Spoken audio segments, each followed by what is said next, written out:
I've been Under the expecting dim you. shadow Sit of down. American history lies a story Thank so you for chilling, seeing me, Doctor. so quietly sinister, that even today it echoes as a haunting reminder of how far human deception can stretch when cloaked in the name of science. The year is 1932. The world is reeling from the Great Depression.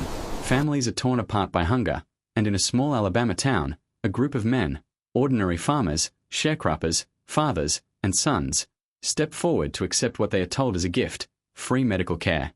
What they do not know is that their trusters mark them for one of the darkest chapters in medical history.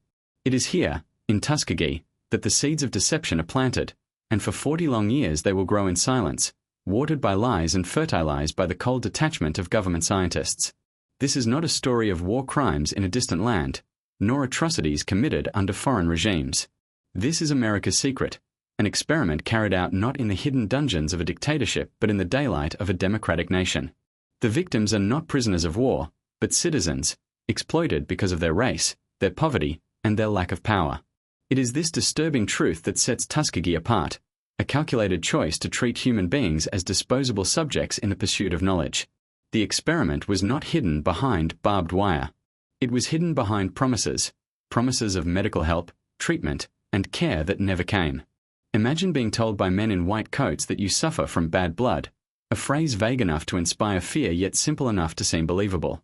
Imagine being assured that with regular checkups, free meals, and medicines, you will be healed.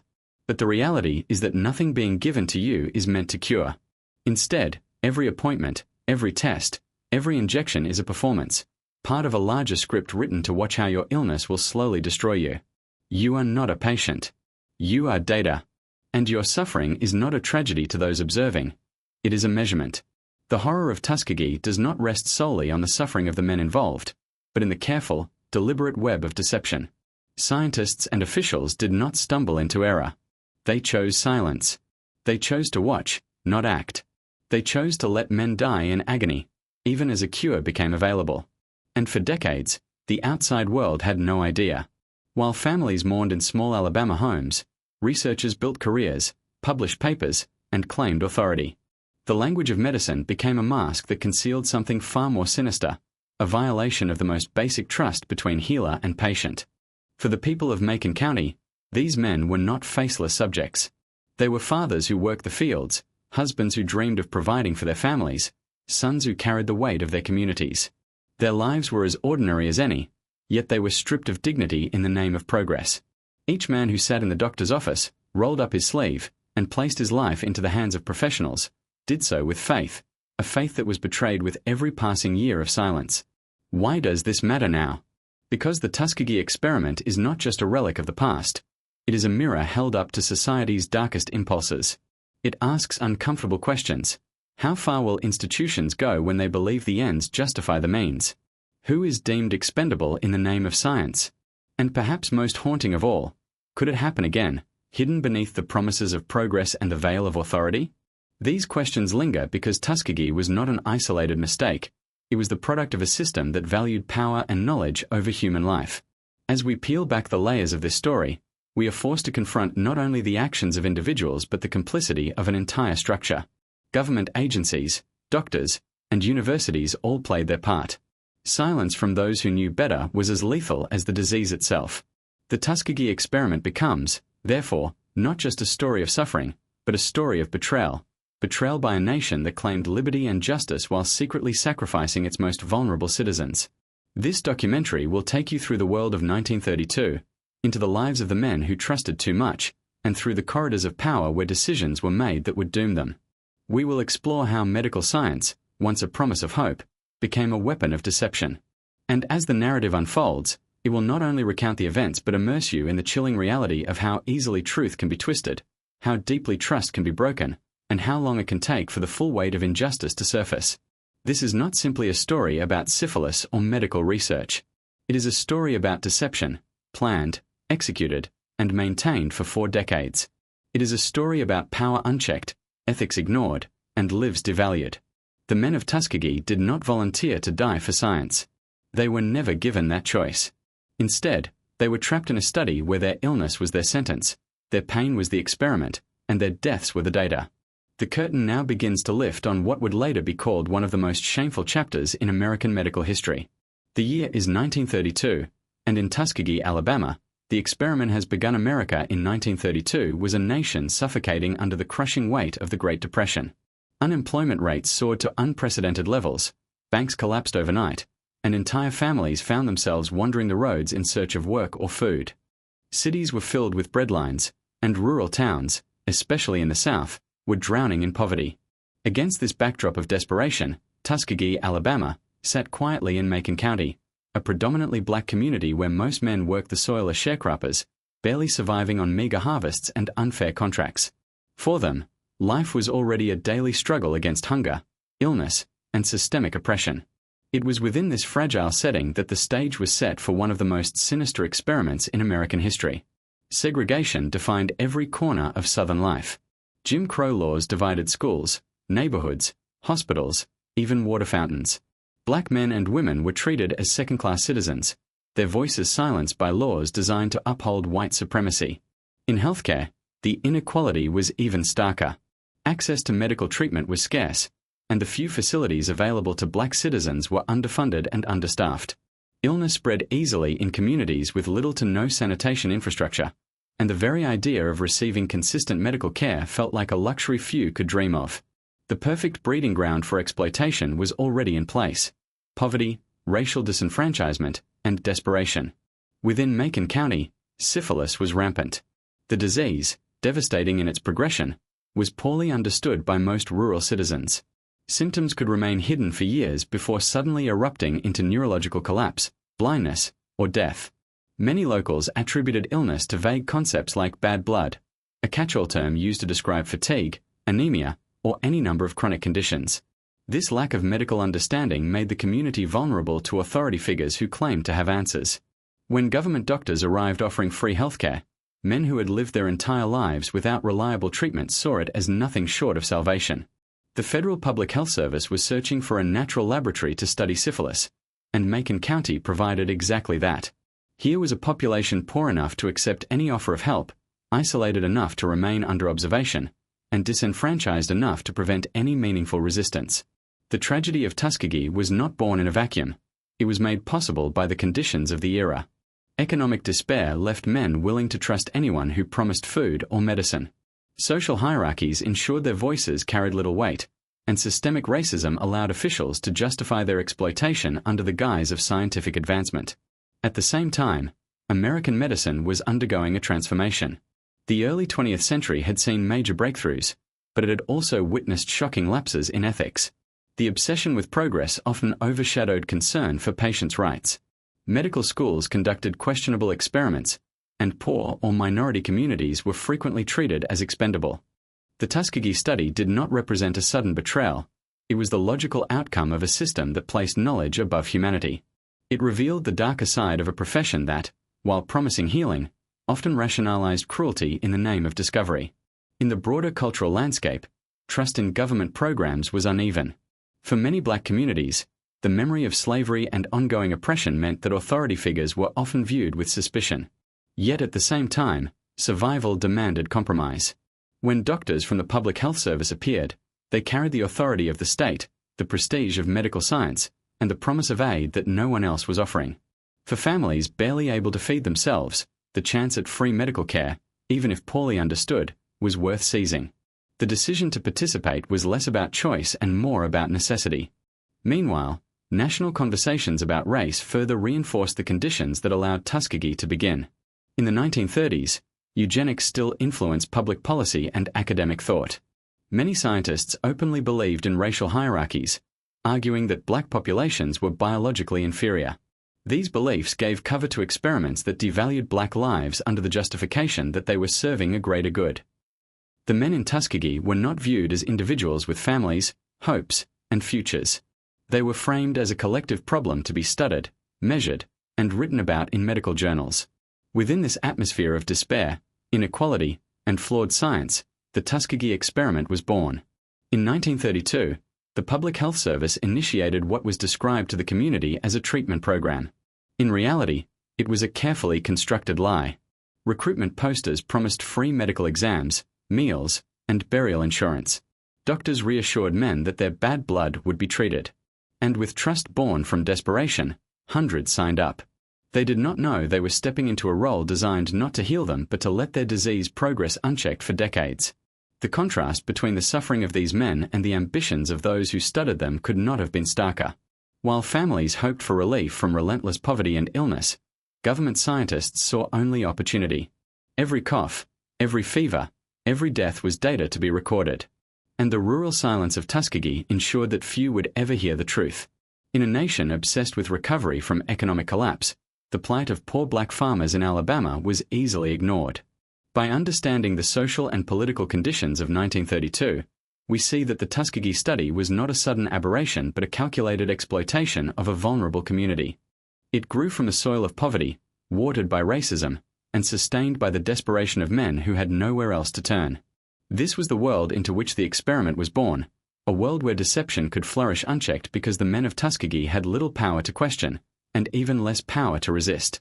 The setting was perfect for those who sought knowledge at any cost. The silence of the rural South, the weight of economic despair, and the grip of systemic racism all converged in Tuskegee.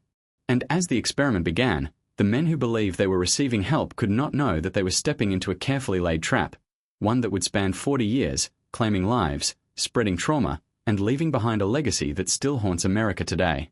The origins of the Tuskegee syphilis study can be traced to a moment when science and prejudice intertwined, producing a project that would forever scar the history of American medicine.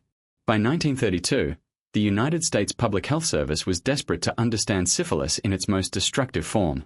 Syphilis had plagued humanity for centuries, moving like a shadow through populations, destroying bodies and minds, leaving behind blindness, paralysis, dementia, and death.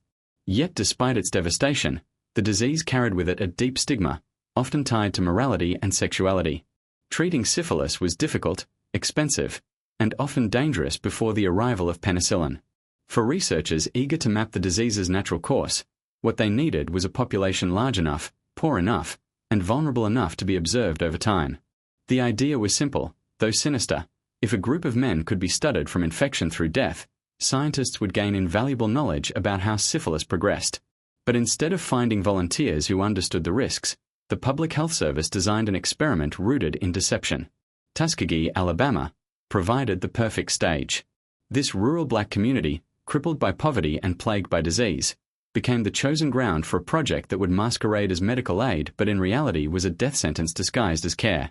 The study's foundation was laid in partnership with the Tuskegee Institute, a historically black college that, at the time, lent credibility to the project. Local doctors, nurses, and leaders were recruited to help gain the community's trust. In particular, Nurse Eunice Rivers became a pivotal figure. A black nurse deeply respected in the community, she acted as a bridge between the men and the Public Health Service. Through her presence, participants felt reassured. She was, to them, a familiar face who seemed to advocate for their well-being. But her role, whether knowingly complicit or tragically misguided, became essential in keeping the men enrolled, year after year, generation after generation. Recruitment was carried out with calculated precision. Flyers promised free medical care for bad blood, a phrase so broad and familiar that many locals readily identified with it. Bad blood was a catch-all diagnosis used to explain everything from fatigue to anemia, and the men believed that by enrolling in the program, they would receive treatment. Instead, what they received were physical examinations, blood tests, spinal taps, procedures that carried the appearance of care but were never meant to heal. The men were not told they had syphilis. They were not informed that they were participants in a long-term study. They were told only what the government wanted them to believe, that they were patients being treated by skilled doctors. In reality, the doctors were not healers but observers. Their notes and charts recorded the progression of the disease as if the men's suffering were nothing more than an experiment in motion. The study enrolled 600 men, 399 of whom had syphilis, while 201 did not and served as controls. These men were poor sharecroppers, many unable to read or write, many unfamiliar with the language of medicine. Their vulnerability made them easy targets for deception. The promise of free meals, medical exams, and even burial insurance proved irresistible. For families living in the depths of the Depression, such offers were not luxuries, they were lifelines. The men did not realize they were stepping into a role that would rob them of health, dignity, and ultimately, life. Each blood test, each spinal tap, was presented as necessary treatment. In reality, These procedures were designed to gather data on how syphilis ravaged the body. Even more disturbing, the men were given sham treatments, tonics, aspirins, ointments, all presented as medicine, but none capable of curing their illness. The lie was elaborate and sustained, carefully nurtured by the very institution sworn to protect health.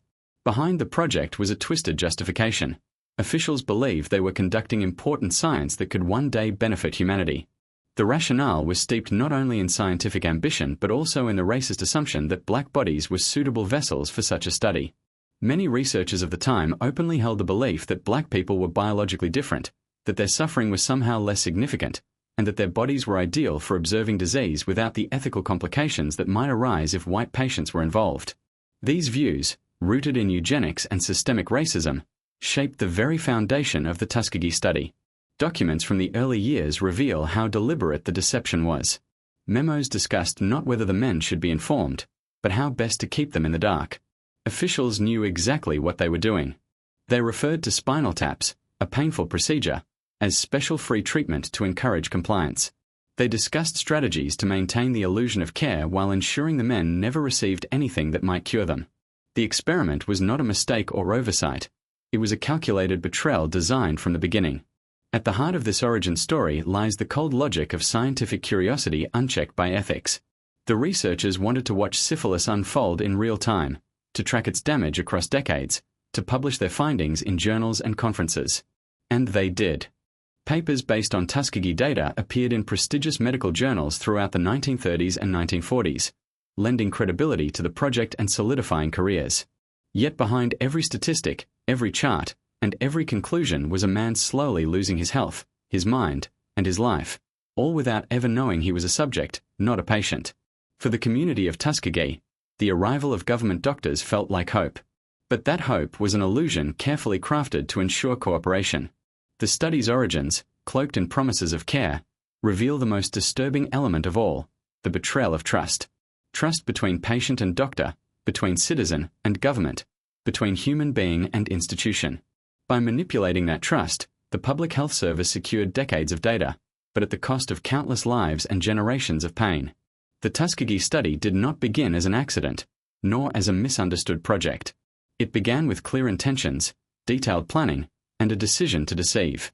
In 1932, what was presented as a generous medical program was, in truth, the opening act of a 40-year tragedy. The origins lay not only in the ambition to study disease but in the willingness to exploit the powerless. And with that decision, the lives of 600 men and their families would be forever altered. The men of Tuskegee were not numbers on a chart, nor anonymous dots on a medical graph. They were husbands, fathers, sons, neighbors, men who worked the red Alabama soil with cracked hands and bent backs. They rose before dawn to tend fields that were not their own, harvesting cotton, corn, and peanuts for wages so small they could barely keep their families fed. Many were illiterate, not because they lacked intelligence, but because opportunity was denied to them. Their lives were defined by hard labor, meager pay, and the constant weight of racial segregation. And yet, like any other men, they dreamed of better days, cherished their children, and sought dignity in the face of adversity. When the Public Health Service came to Macon County, promising free medical care, the men saw it as a rare gift. Doctors rarely visited their community, and when they did, the costs were beyond reach. For men who had long accepted illness as part of life, the idea of government-backed treatment felt miraculous. They trusted these officials not only because they carried the authority of science, but because they seemed to offer kindness in a world that had given them little. Hope wrapped itself around deception, making the betrayal all the more devastating. The stories of these men reveal the human side of a study often remembered only in statistics. One farmer, a father of 6, enrolled after hearing that his bad blood would be treated. He endured constant fatigue and sores that would not heal, but he believed the doctors were helping him. Instead, they monitored his decline, recording every symptom as his condition worsened. Another man, younger and newly married, signed up for what he thought was preventative care. He dreamed of building a future with his wife, only to unknowingly pass the disease to her, condemning both their lives to tragedy. These personal narratives, repeated hundreds of times, underscore the cruelty of the experiment. Men who trusted, families who believed, futures destroyed by lies. In the community, the men became known as part of the study, though few fully understood what that meant. They would line up for checkups, blood tests, and procedures, reassured by Nurse Eunice Rivers, who smiled warmly and encouraged their compliance. She told them that doctors were there to help. She handed them aspirin and tonics, presented as treatments, and soothed their fears during painful spinal taps disguised as special medicine. To the men, she was a friend, perhaps even a guardian. To the study, she was an indispensable tool in maintaining trust.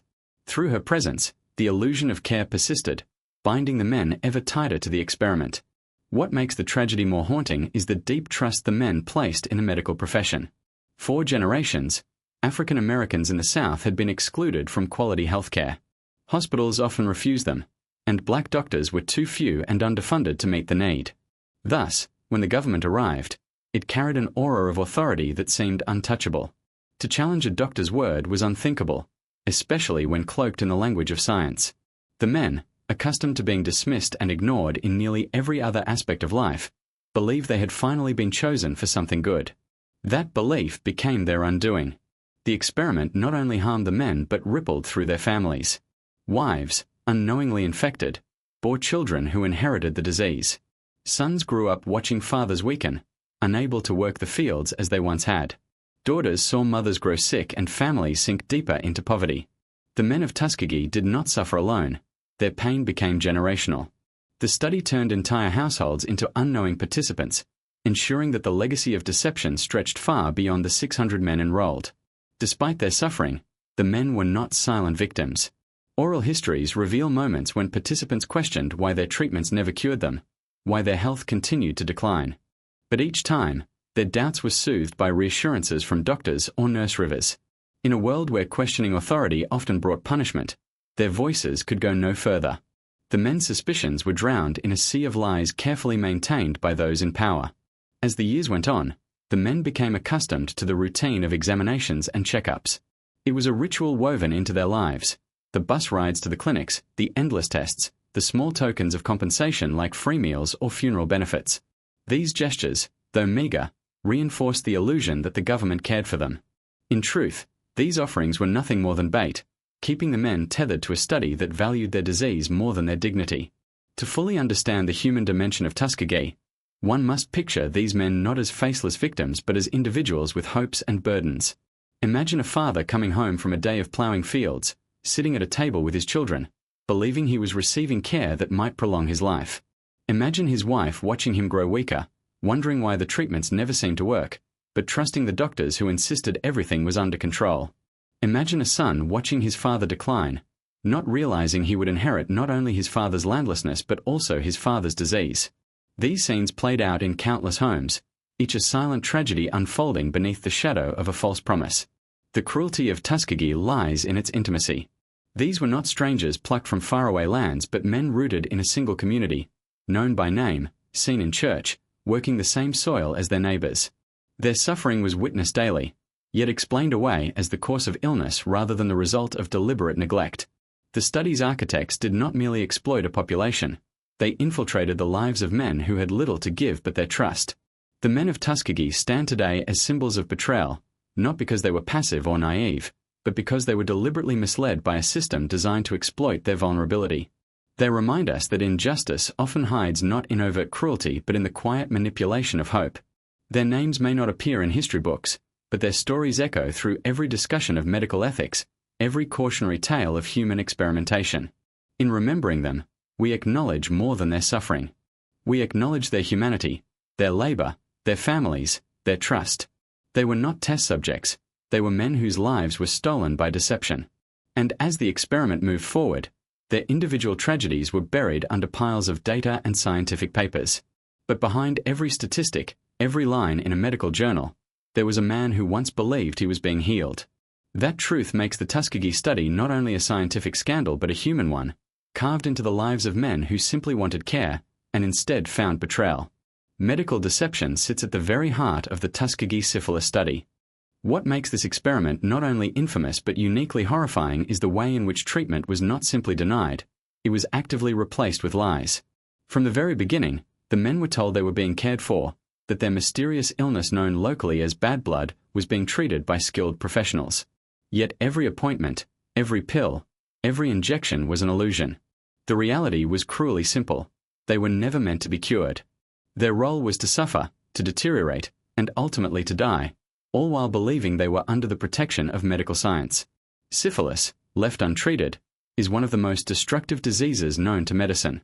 After the initial infection, the bacteria could hide in the body for years, slowly attacking the nervous system, the heart, and other organs. Victims endured a range of agonizing symptoms: ulcers, blindness, paralysis, dementia, even psychosis. Death, when it came, was often the end of a long, painful decline. For the men of Tuskegee, this grim future was guaranteed, not by chance, but by design. The very people who had sworn to heal them were ensuring that the disease ran its full course, unchecked, in order to satisfy scientific curiosity. To maintain the illusion of treatment, the Public Health Service employed a series of deceptive tactics. One of the most insidious was the language used. Men were told they had bad blood, a term deliberately chosen because it was vague enough to be understood by the local population but imprecise enough to conceal the truth. To these men, bad blood could mean anything: anemia, fatigue, or syphilis itself. By using this phrase, doctors avoided revealing the diagnosis, stripping the men of their right to informed consent. They could not consent to an experiment they didn't know they were part of. Even the procedures performed were wrapped in lies. The spinal tap, a painful, invasive process in which a needle is inserted into the spinal column, was described to participants as special free treatment. Imagine being told that this agonizing procedure was a gift, something designed to help, when in reality it was performed only to gather data on the spread of the disease to the nervous system. Men left clinics sore, fearful, yet reassured that what they endured was part of their healing. In truth, it was nothing more than a step in documenting their decline. The deception extended to the so-called medicines provided. Men received pills, tonics, and ointments, many of which were nothing more than aspirin or ineffective placebos. These were distributed with the same authority and confidence as real treatment, giving the impression of care. To poor farmers with no medical knowledge, the appearance of medicine was enough. They took the pills faithfully, believing each dose brought them closer to recovery. All the while, the disease progressed unchecked, burrowing deeper into their bodies as the years stretched into decades. What makes the deception even more grotesque is the timing. By the 1940s, a genuine cure for syphilis had been discovered. Penicillin, proven effective and widely recognized as the treatment of choice, became available in the United States. For most Americans, this breakthrough marked the end of syphilis as a death sentence. Yet for the men of Tuskegee, the cure was deliberately withheld. The Public Health Service went so far as to coordinate with local draft boards and physicians to ensure participants could not access penicillin elsewhere.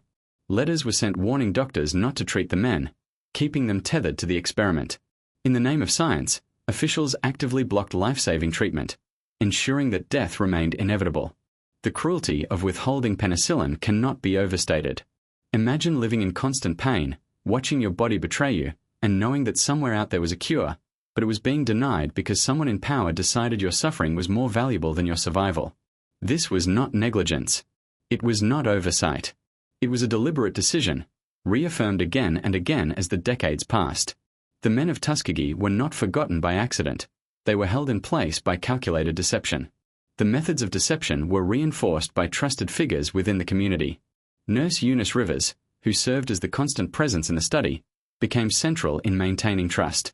She visited homes, reassured families, and persuaded reluctant men to continue participating. When they grew suspicious, she calmed their doubts. Her role blurred the line between caregiver and accomplice. For the men, she was a familiar face, someone who spoke their language and offered comfort.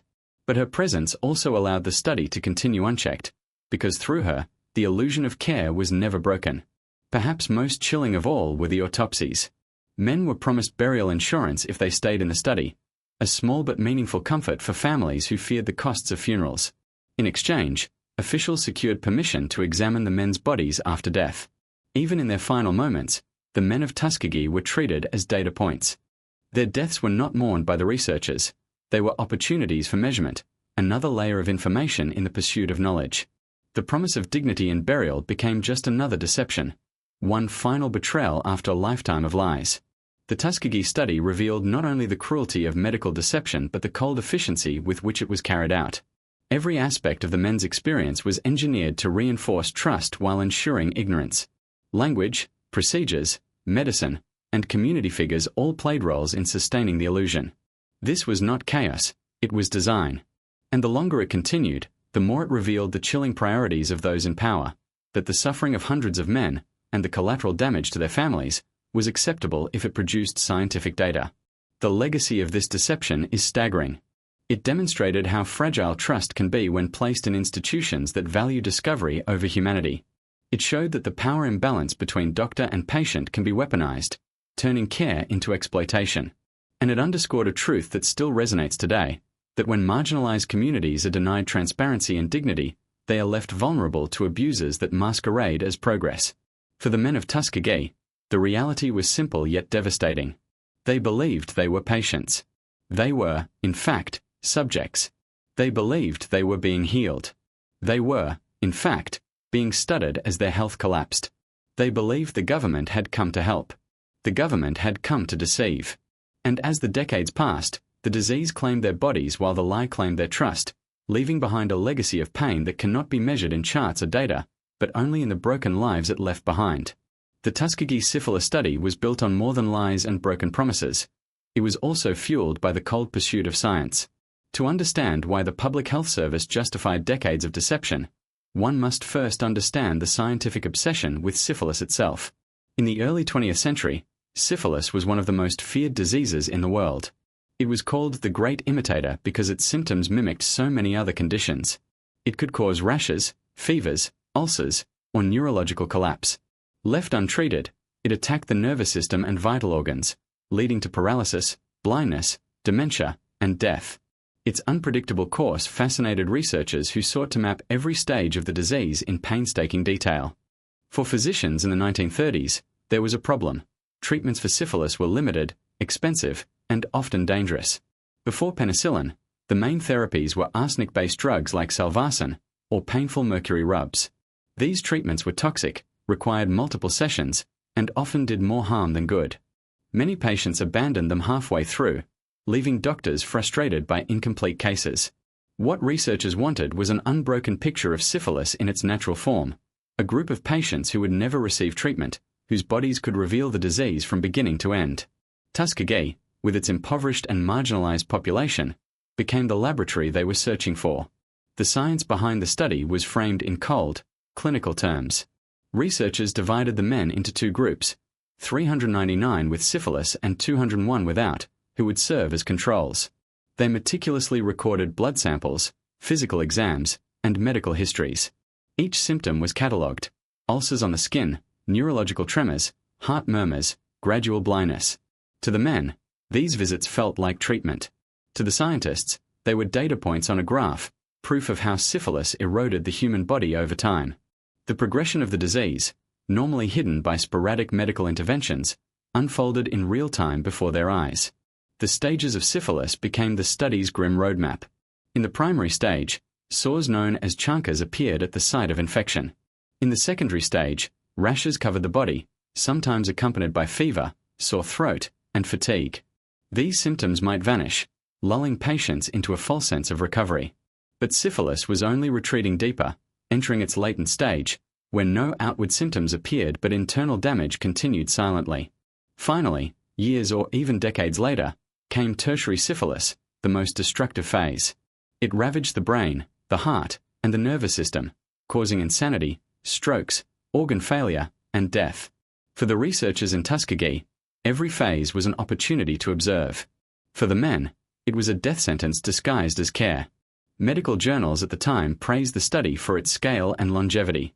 Researchers published findings that detailed how syphilis manifested differently in the black population, perpetuating racist assumptions about biology. Many scientists argued, without evidence, that black men were more likely to suffer from cardiovascular complications, while white patients developed neurological symptoms. These theories were shaped not by objective data but by prejudice, reinforcing stereotypes that black bodies were biologically distinct and therefore expendable in the pursuit of science. Tuskegee was not just a study of syphilis, it became a justification for racist medical theories. The arrival of penicillin in the 1940s should have ended the study.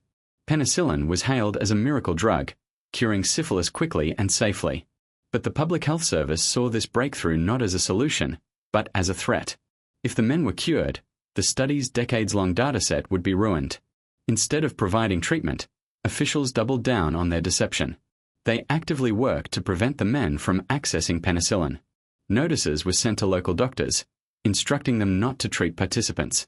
Military draft boards, which routinely screened men for syphilis, were informed to exclude the Tuskegee subjects from receiving care. The cure existed, but for these men, it was locked away by the very people they trusted most. What makes the scientific side of Tuskegee so chilling is the utter detachment of those involved. Reports and memos show little concern for the men's suffering. The language is clinical, almost sterile, as if the participants were not human beings but specimens in a lab. Their pain was reduced to numbers, their deaths to data. The researchers' careers thrived on the results. Papers were presented at conferences, findings were published in respected journals, and reputations were built, all on the backs of men who were never told the truth. Behind every chart and statistic was a human life unraveling. One man might have lost his vision, stumbling blindly through his home while his children watched helplessly. Another may have been confined to bed by strokes or paralysis, unable to work the fields that once fed his family. Another, in the grip of neurosyphilis, could have descended into madness, his personality and memory stripped away. To the scientists, these tragedies were case studies. To the families, they were unbearable losses compounded by confusion. Why had the treatments not worked? Why did the doctor's visits bring no relief? The answer, hidden from them, was that they had never been treated at all. The cold pursuit of knowledge in Tuskegee raises a haunting question. How far should science go in its quest for answers? The justification offered by researchers was that the study would benefit future generations, that the suffering of these men would yield knowledge to save countless others. But such reasoning collapses under the weight of the reality. The knowledge gained was not worth the human cost. Worse, it was built on a foundation of lies and racial exploitation, ensuring that even the scientific data itself was tainted by bias and cruelty. The Tuskegee study ultimately demonstrated not the power of science, but the danger of science without ethics. It showed how curiosity, when stripped of morality, becomes monstrous. It revealed how institutions can rationalize cruelty in the name of progress, and how racism can infiltrate even the most respected fields, warping medicine into a tool of oppression. The science behind Tuskegee was not neutral. It was shaped by prejudice, driven by ambition, and sustained by deception. As we peel back the layers of this study, the chilling truth emerges. The men were never patients. They were subjects, reduced to bodies that carried disease, their humanity erased in pursuit of data. The researchers watched syphilis ravage them with the same detachment a naturalist might observe an animal in the wild. But these were not animals. They were men with families, men with dignity, men who believed in promises that were never meant to be kept. The science of Tuskegee was not a triumph of knowledge, but a betrayal of trust, a reminder that without ethics, science can become as destructive as the diseases it seeks to cure. In the early years of the Tuskegee syphilis study, silence reigned. Government officials, public health doctors, and researchers involved in the project maintained a united front, presenting the study as a legitimate medical effort. Yet behind the curtain of compliance, there were whispers, voices of dissent that questioned not only the ethics but the very humanity of what was being done. These were not loud protests broadcast to the nation. They were murmurs, letters, conversations, and subtle objections from individuals who recognized the cruelty unfolding. Their warnings, however, were ignored, suppressed, or rationalized away by a system determined to preserve the study at all costs. These concerns, however, were dismissed. The rationale given was that ending the study would ruin decades of carefully collected data. Careers, reputations, and the integrity of the research were placed above human lives. Each objection was deflected with the same cold justification. Science demanded sacrifice, and these men were the chosen sacrifices. Among the most persistent voices of dissent came from individuals like Dr. Erwin Schatz, a young physician who in the 1960s read about the study in a medical journal and was horrified by what he saw. Schatz wrote a letter to the authors, condemning the study and declaring it unethical to allow men to suffer untreated when penicillin was available. His letter was met with silence. No reply was ever sent, and the study continued. Schatz's lone protest is remembered today as a brave act of defiance, but at the time, it was brushed aside as if it never existed. This pattern of ignoring dissent was systemic. The study survived not because no one saw its flaws, but because those in power chose to silence or disregard the objections. The culture of the medical establishment was built around hierarchy and loyalty. Younger doctors or staff who questioned the ethics risked their careers. while those higher up were more invested in preserving the project than in confronting its immorality. Dissent was not only unwelcome, it was dangerous. As a result, many who might have spoken louder kept their concerns quiet, allowing the deception to endure. It is also important to understand how racism shaped the dismissal of dissenting voices. To many officials, the lives of the Tuskegee men did not carry the same weight as white patients. This belief made it easier to rationalize their suffering as an unfortunate but acceptable cost of scientific progress. When someone raised the question, "Shouldn't these men be treated?" the response was often framed in terms of practicality. Why waste limited resources on a group considered socially inferior? The underlying prejudice meant that dissent was not only ignored but actively undermined by the racial logic of the time. Outside of official channels, rumors sometimes spread within the community itself.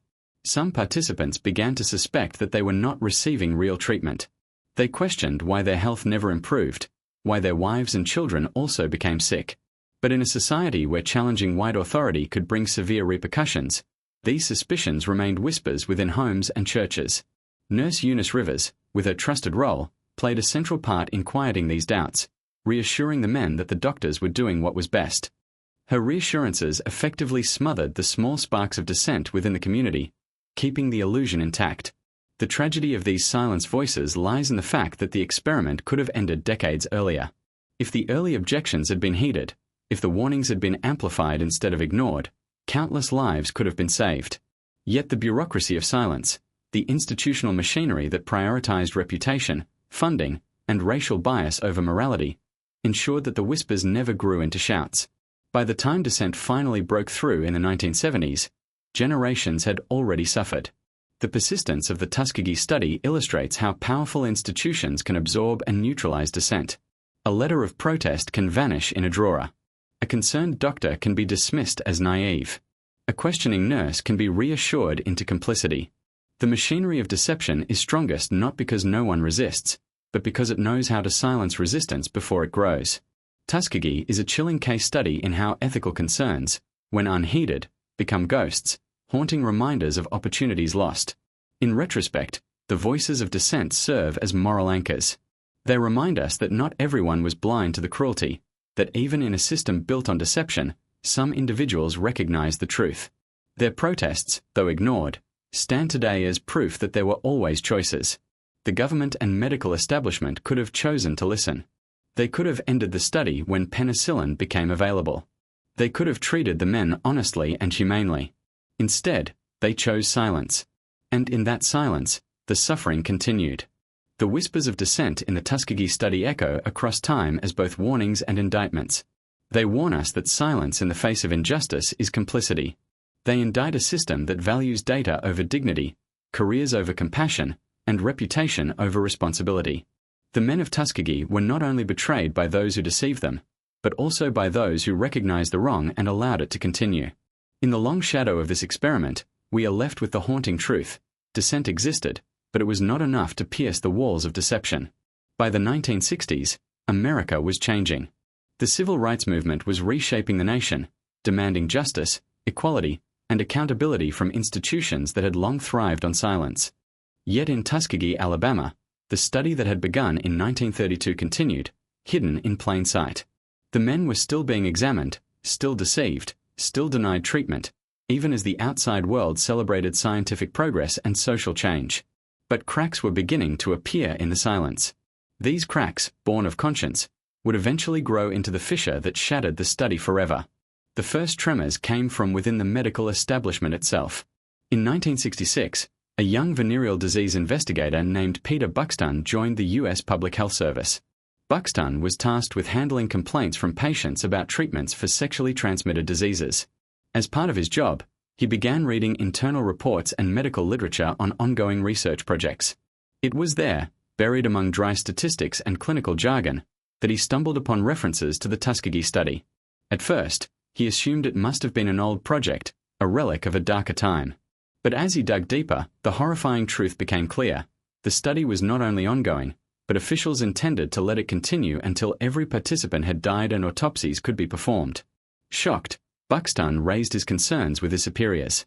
He argued that withholding treatment was unethical, especially now that penicillin had been proven to cure syphilis quickly and effectively. His objections were met with indifference. Officials told him the study was too valuable to stop, that the data being gathered was irreplaceable. In their eyes, the men of Tuskegee had already been condemned to this role. Ending the study would waste decades of progress. Buxton's moral outrage collided with an institutional wall built on apathy and self-preservation.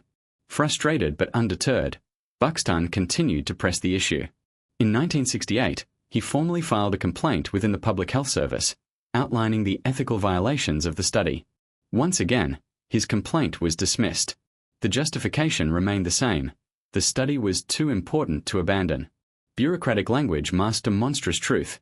Human lives were expendable in the name of data. By now, the study had been running for over 35 years. Entire generations had been infected. Children born with congenital syphilis, wives unknowingly exposed.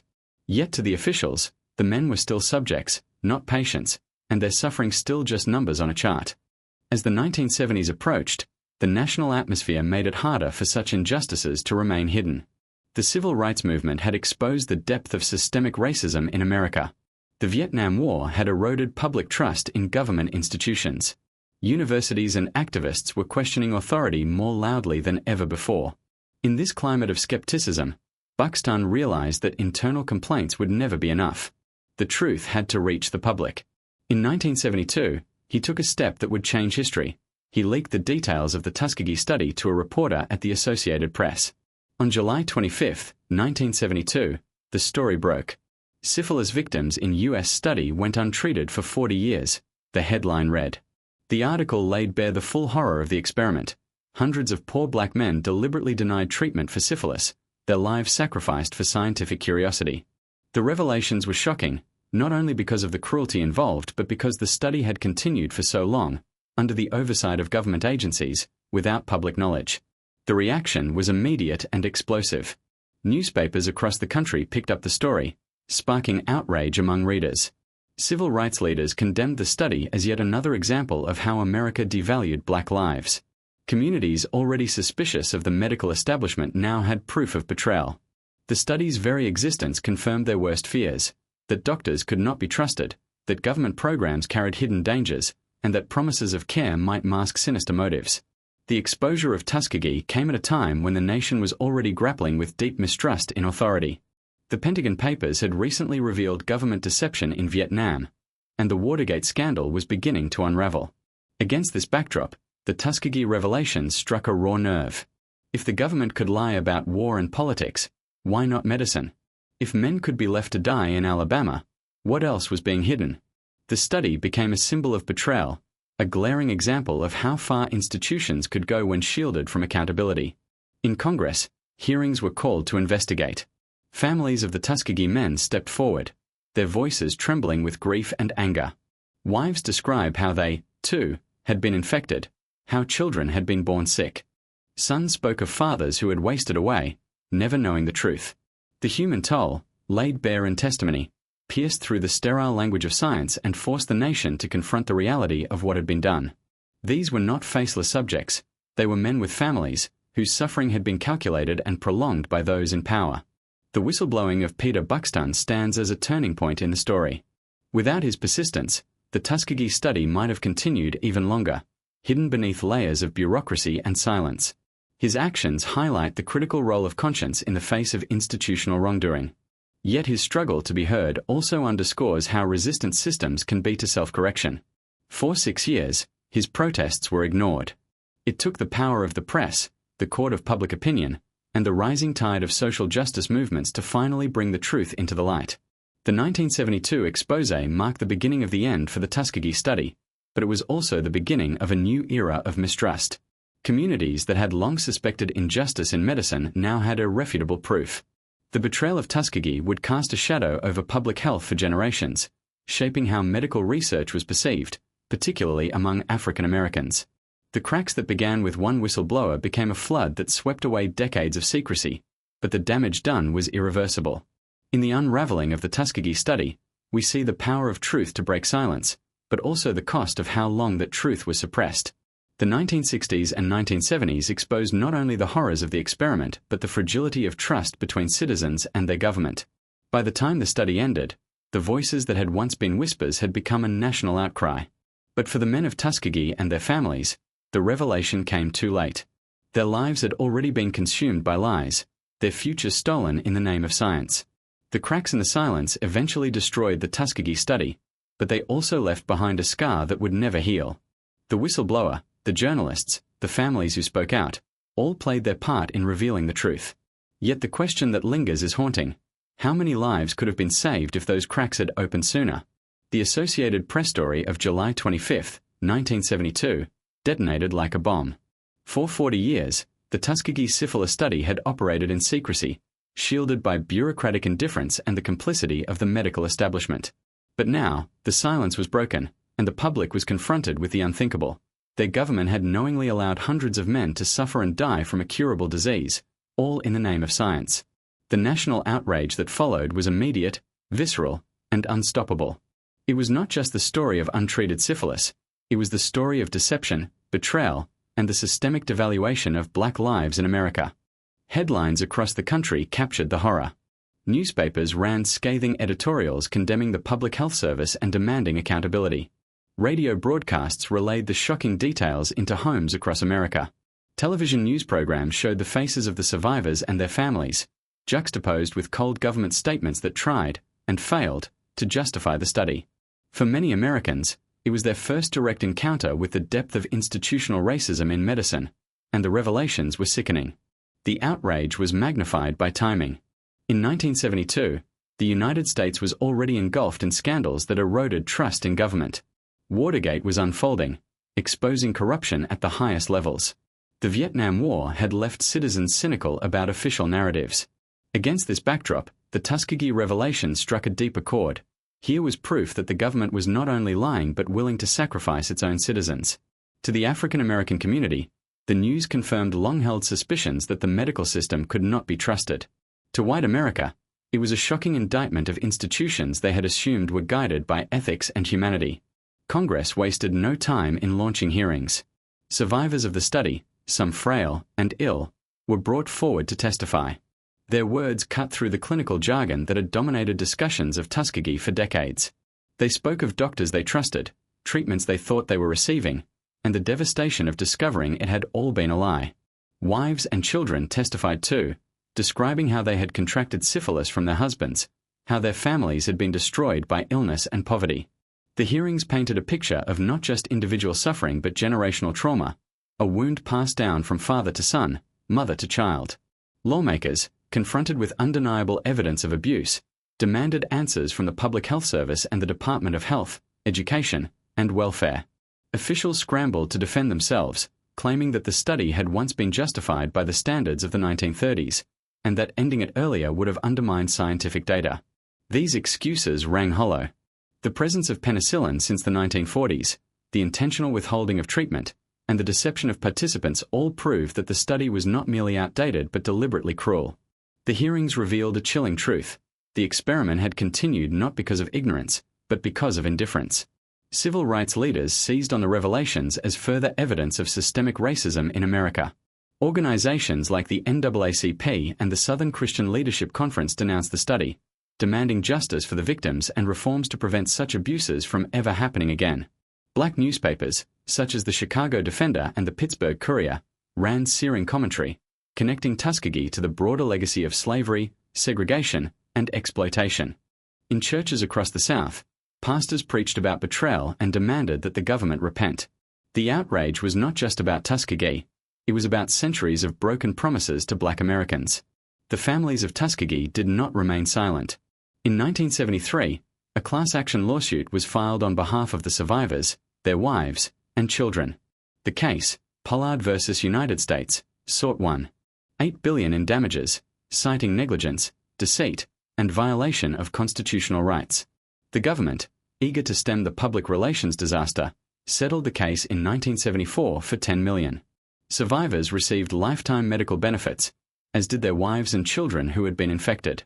But no amount of money could erase decades of suffering, nor could it restore the trust that had been shattered. The legal settlement did not absolve the government of responsibility. It deepened the conversation about accountability. Many demanded criminal charges against those who had designed and perpetuated the study, but none were ever filed. Not a single researcher or official faced prosecution. For the families, this lack of justice was a bitter reminder of the imbalance of power. They had been deceived for 40 years, and now, even as the truth came out, those responsible walked away unpunished. The fallout extended far beyond the courtroom. Medical institutions across the country were forced to confront their role in allowing the study to continue. Universities that had published research based on Tuskegee data faced scrutiny. The entire field of medical research was shaken by questions about ethics and oversight.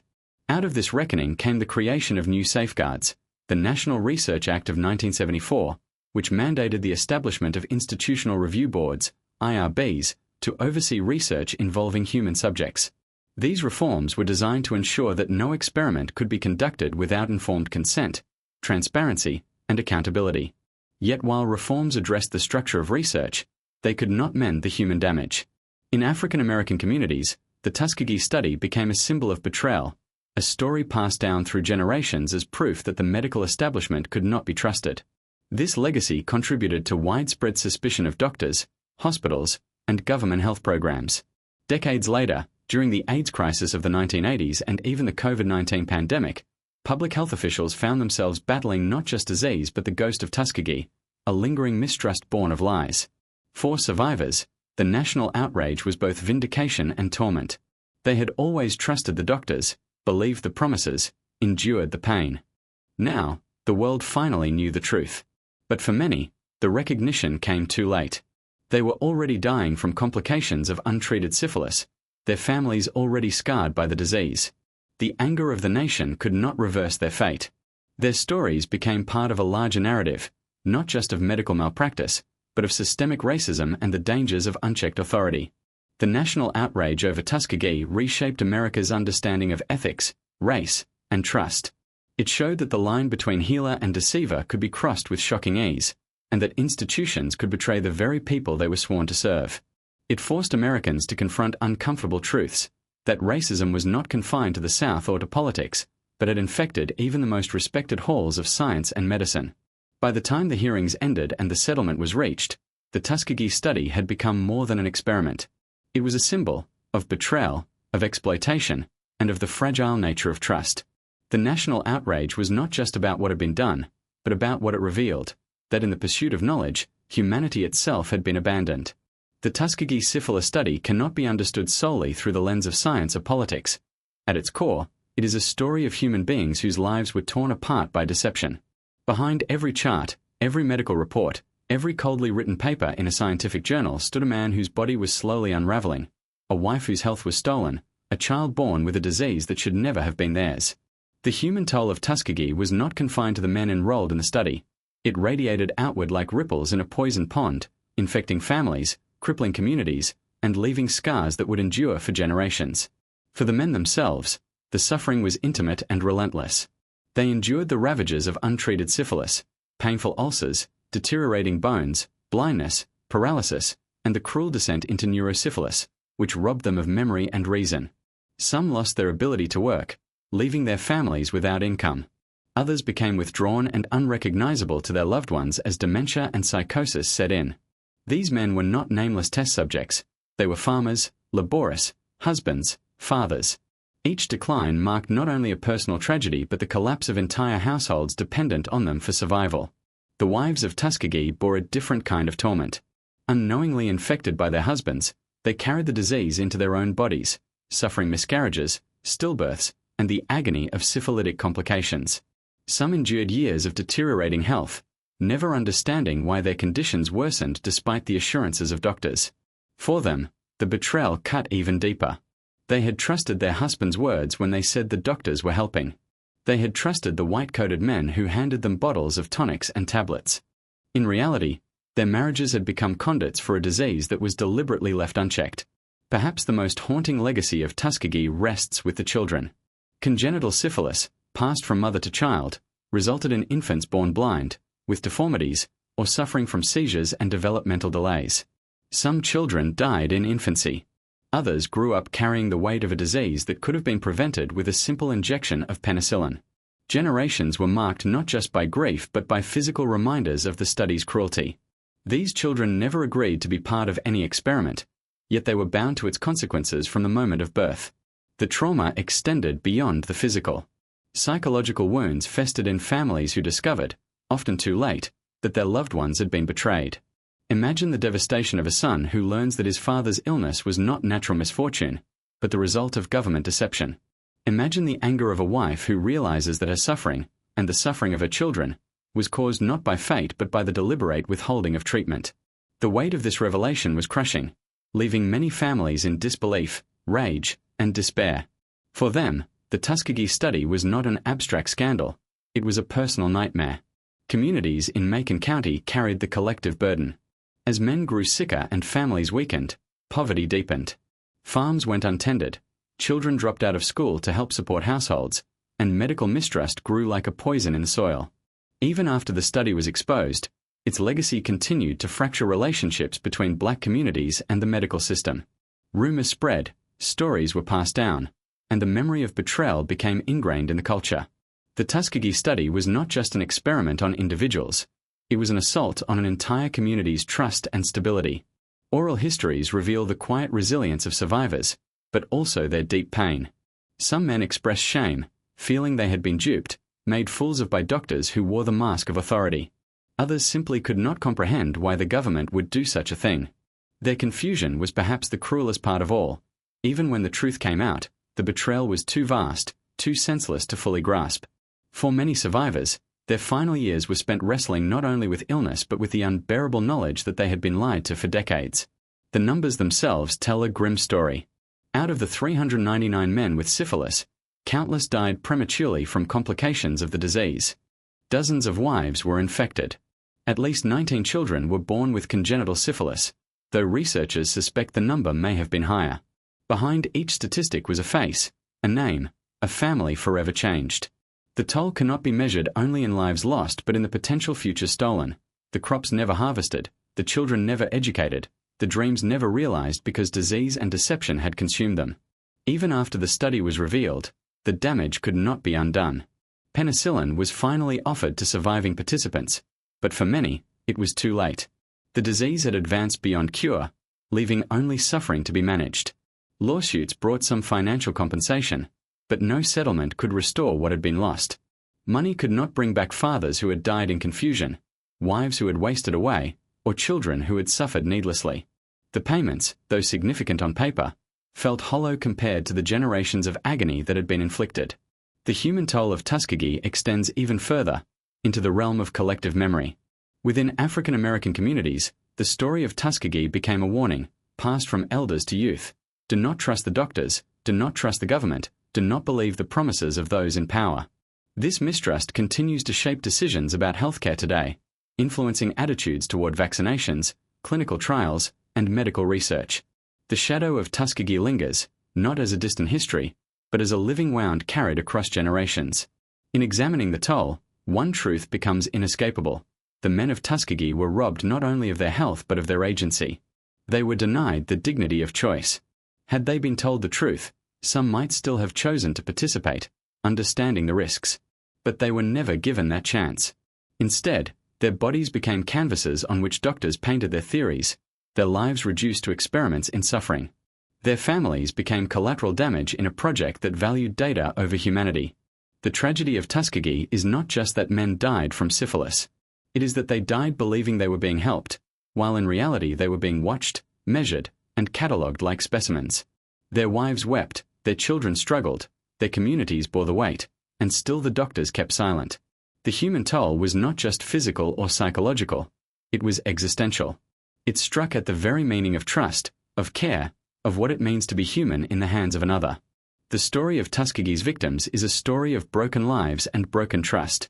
It is a reminder that behind every historical atrocity are ordinary people, living ordinary lives, whose humanity was stolen. And it is a warning that when systems of power treat people as expendable, the cost is never contained to numbers in a file. It is etched in the bodies, the minds, and the souls of those who suffer. Tuskegee's toll was measured in blood, in tears, and in generations forever marked by the cruelty of deception. By the mid-1990s, the Tuskegee syphilis study had already become a stain on the conscience of America, a wound that no lawsuit or settlement could truly heal. Survivors and their families carried scars, some visible, others buried deep in memory. Decades had passed since the Associated Press expose ended the experiment in 1972, yet the United States government had never offered a formal apology. For many, this silence was salt in the wound. It was as if the suffering of the men of Tuskegee, and the devastation inflicted upon their families, was acknowledged only in clinical reports and courtroom settlements, never in the moral language of justice.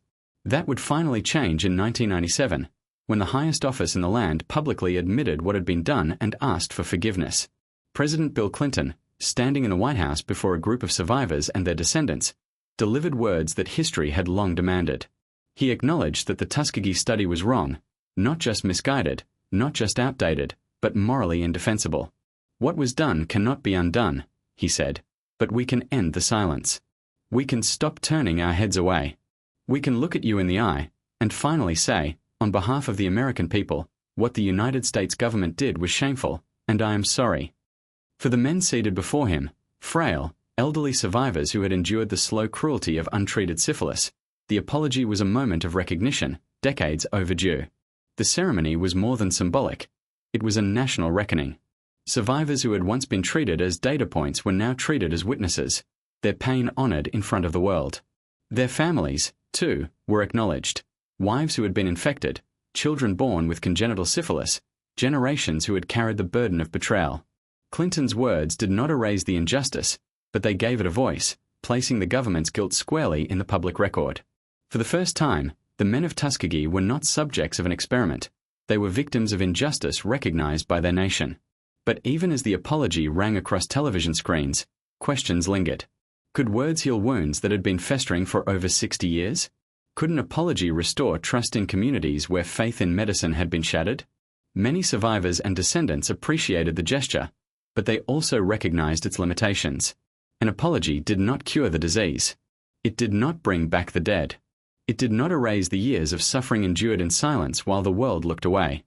To some, it felt like the government was trying to close the chapter too easily, as if an admission of guilt was the final act, when in truth, it was only the beginning of accountability. The 1997 apology also forced the country to confront its broader history. Tuskegee was not an isolated incident. It was part of a pattern. From forced sterilizations of black, indigenous, and poor women, to radiation experiments on unsuspecting patients, to the legacy of medical segregation, America's history of unethical medical practices ran deep. Clinton's apology was not only about Tuskegee, it was about acknowledging a larger betrayal, one that shaped how marginalized communities viewed healthcare and government institutions. The apology became a marker in history, a line drawn between silence and recognition, but also a reminder of how far the nation still had to go. The survivors themselves received the apology with a mixture of gratitude and quiet grief. By 1997, only a handful of the original participants were still alive, their bodies frail but their memories sharp. They had lived long enough to hear their government admit to its crimes, but they had also lived long enough to know that justice delayed is justice denied. Some wept. Others sat stoically, their expressions unreadable. What they had endured could never be undone by words, yet the acknowledgement carried a weight that generations had been waiting to hear. For their families, it was a moment of validation, that the pain passed down through stories and scars was not imagined, not exaggerated, but real and recognized. The apology also highlighted the inadequacy of reparations. The 1974 settlement had provided $10 million in financial compensation, along with medical care for survivors and their infected families. Yet many argued that this was not enough to match the scale of suffering. Lives had been shortened, futures destroyed, trust permanently damaged. Money could not measure such loss. Some descendants felt the government owed more: scholarships, community investment, greater efforts to rebuild the trust that had been shattered. Clinton's words acknowledged guilt, but they did not answer the question of whether justice had truly been served. Perhaps the most enduring impact of the apology was its symbolic power. By publicly recognizing the wrong, the government created a framework for future conversations about ethics in medicine. The Belmont Report of 1979 and the establishment of institutional review boards had already laid out protections for human subjects in research, but Clinton's words gave those protections a moral foundation. They reminded the nation that behind every clinical trial, every medical advancement, are human lives that deserve dignity and informed consent. The apology was not just about the past, it was a call to vigilance for the future. Still, mistrust endured. In many African American communities, Tuskegee became shorthand for betrayal. The government's apology, though historic, could not erase decades of suspicion. Studies in the years after 1997 showed that African Americans were significantly less likely to participate in medical research, citing Tuskegee as a reason. Vaccination campaigns, clinical trials, and public health initiatives faced skepticism rooted in the memory of men who had been deceived. Clinton's words were heard, but they could not silence the ghosts of Tuskegee, which continued to whisper in the ears of generations who had learned to be wary of promises. The legacy of the apology is therefore complex. On one hand, it marked a turning point, a moment when the United States government officially admitted to one of the darkest chapters in its medical history. On the other, it underscored the reality that some wounds cannot be healed by words alone. The survivors, their families, and their descendants carried burdens too heavy for speeches to lift. What the apology did accomplish was to ensure that Tuskegee would never again be hidden. It forced the nation to remember, to teach, to confront. In the end, the 1997 apology was both a reckoning and a reminder. It reminded America that justice delayed is justice denied, that silence can be as destructive as action, and that healing requires more than acknowledgement, it requires change. The men of Tuskegee, many of whom never lived to hear the words, became symbols of a painful truth, that human beings, when stripped of dignity and choice, can be sacrificed on the altar of progress. Clinton's apology gave them back a measure of dignity, but it also left behind a haunting question.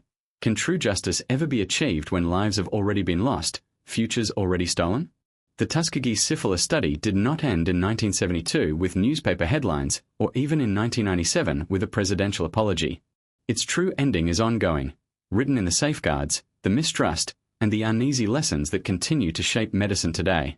If Tuskegee revealed anything, it is this: science without ethics becomes dangerous, and progress without humanity becomes betrayal. The study was not only a failure of compassion but also a failure of systems meant to protect the vulnerable. Out of its ashes came reforms that changed how medical research is conducted in the United States, but the shadow it cast has never fully lifted. In the wake of national outrage, one of the most immediate consequences was the creation of the National Research Act of 1974, which mandated the establishment of institutional review boards, or IRBs. These boards became the guardians of ethical research, charged with ensuring that no study involving human beings could move forward without careful review. Their role was to examine proposals, question methods, and most importantly, ensure that subjects gave informed consent. No longer could patients be deceived with vague terms like bad blood. Consent had to be explicit, documented, and voluntary. This was a direct response to the deception at Tuskegee, an attempt to guarantee that no participant would ever again be misled into sacrificing their health without knowledge. The Belmont Report, published in 1979, further defined the ethical principles that would guide research: respect for persons, beneficence, and justice.